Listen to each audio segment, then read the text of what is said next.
Handicapper Steve here, handicapping the racing from Randwick Racecourse here on Saturday. It is October the 14th, 2017. I'm going to look at the stakes races 7, 8, and 9. But before I get on to that, remember to please follow me on Twitter at HorseRacingKit5 for more selections for race courses around the world. It's Everest Day from Randwick, and it's an excellent card of racing. I'm going to look at races 7, 8, and 9. So let's get on to it. Starting off with the 7th race. The 7th race is the Sydney Stakes. It's going for a purse $500,000. That's in the American currency, so don't get confused. It's for 3-year-olds and upwards this open. Field of about 18 horses, but only 14 could go. The distance of ground of 6 furlongs or 1,200 meters on the turf. My top pick in this one, I like the number 12 horse, In Her Time. I'm going to go 12-1-7 in the tricast or the trifecta. 12-1-7 tricast trifecta. Top pick number 12, In Her Time. 11-4. Corey Brown is on this 5-year-old mare. Most recently, this horse had to start 2 weeks ago, the 30th of September at Randwick, in a Group 2 race going 1,200 meters or 6 furlongs. This horse won by just under half a length that day. This horse quickened up nicely after sitting mid-pack most of the race, and just had an all-around great victory. First started off the layoff. Before that, you have to go to Dubin on the 24th of June and a Group 1 race going the 1,300 meters or 6 furlongs or 6.5 furlongs about that day on good ground. This horse, finished 3rd that day. Just couldn't get a good quickening up.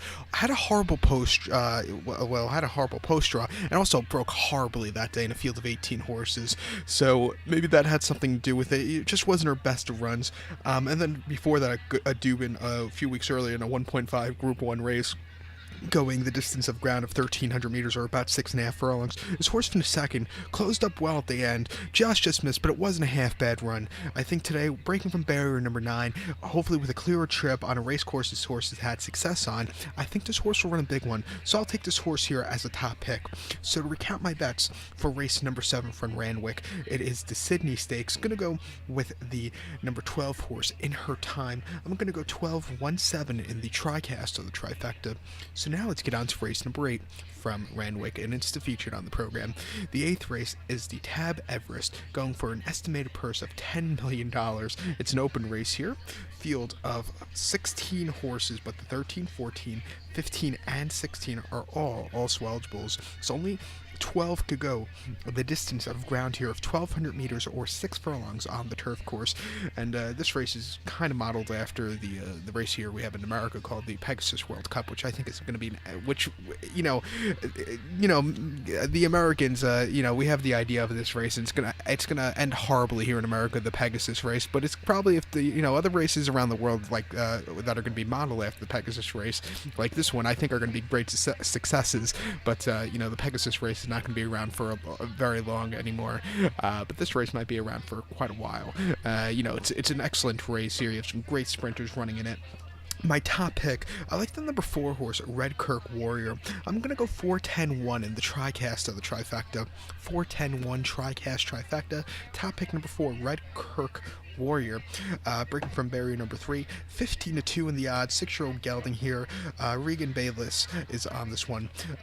Most recently, this horse had started about a month ago now at Flemington. Good ground in a Group 2 race for $200,000, going 1,200 meters or the 6 furlong distance. And this horse won, sitting mid-pack most of the race. Closed up well, winning by 2.5 lengths. An all-around great race off the bench. He had a barrier trial before that a few weeks earlier, going 5 furlongs to the 1,000-meter trip. He finished 2nd, and it's a decent way around the course.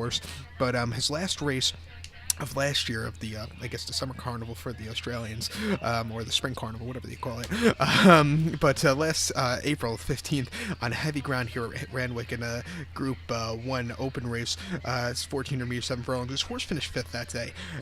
It was horrible those 2 weekends at Randwick. The weather just wasn't cooperating. Very wet ground. This horse just couldn't get a candle of it. Wasn't his day to win. Hoping with a drier ground here today, I think he'll run a big one. 2 weeks early on the 1st of April at Randwick in a Group 1 for $3.1 million. Okay, it was at the distance of a mile or 1,600 meters. He finished 11th that day by 9, almost 10 lengths that day. He couldn't quicken up.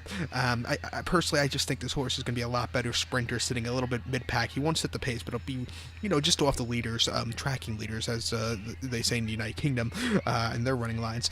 But last time this horse, last year, earlier in the year, ran the 1,200 meters or 6 furlongs, came at Flemington March the 11th. And a 3-year-old Group 1 open race for $1 million. This horse won that day by 2 lengths. He quickened up nicely and had a very easy victory on that straight 6 furlongs.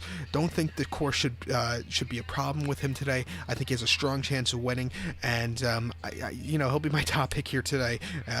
In the quaddy, the pick 4, he's a single for me. So to recap my bets for the 8th race from Randwick, it's the $10 million Everest. Gonna go with the number 4 horse Red Kirk Warrior. I'm going to go 4-10-1 in the TriCast, or the trifecta. So now let's get on to race number 9 from Randwick, the 9th race. It is the Aqualand Craven Plate. Estimated purse of $500,000. It's a 3-year-old Group 3 race here. Field of 13 horses, but only 12 could go the distance of ground of 1.25 miles, or 2,000 meters on the turf course. My top pick of this one, I like the number 1 horse, Happy Clapper. He's going to get bent to the ground, but I just think he'll run a big one. I'm going to go 1-7-4 in the TriCast, or the trifecta. 1-7-4 TriCast trifecta. Top pick number 1, Happy Clapper.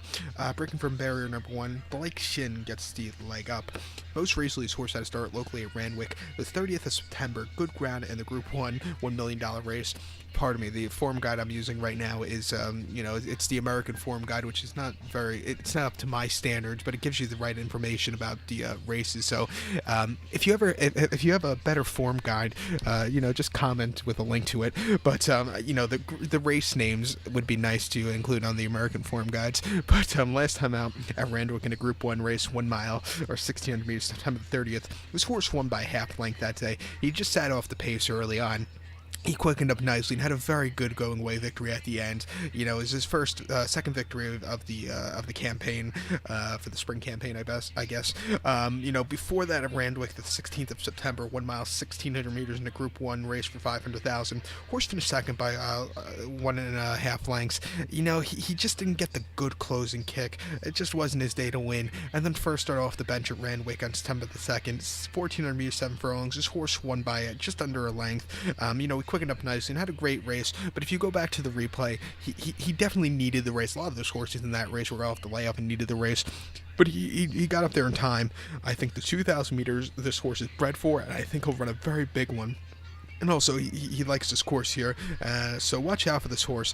He likes the dry courses too. So to recap my bets for the 9th race from Randwick, it's the Group 3 Aqualand Craven Plate. Gonna go with the 1 horse Happy Clapper. I'm gonna go 1-7-4 in the TriCast, or the trifecta. So good luck to all, and please follow me on Twitter at HorseRacingKid5 for more selections for race courses around the world. And join me in a few weeks for the Breeders' Cup here on YouTube for my Breeders' Cup preview, and join me for the Melbourne Cup preview coming up in a few weeks' time also. So good luck to everybody.